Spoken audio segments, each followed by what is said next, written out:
চিত্ত যেথা ভয় শূন্য, উচ্চ যেথা শির, জ্ঞান যেথা মুক্ত, যেথা গৃহের প্রাচীর, আপন প্রাঙ্গণ তলে দিবস সর্বরি, বসুধারে রাখে নাই খণ্ড ক্ষুদ্র করি।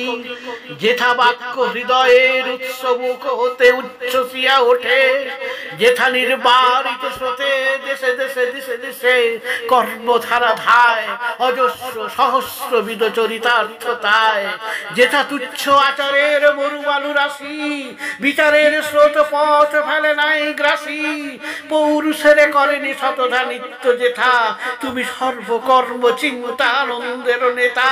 নিজ হস্তে নির্দয় আঘাত করি পিত, ভারতের সেই স্বর্গে কর জাগরিত।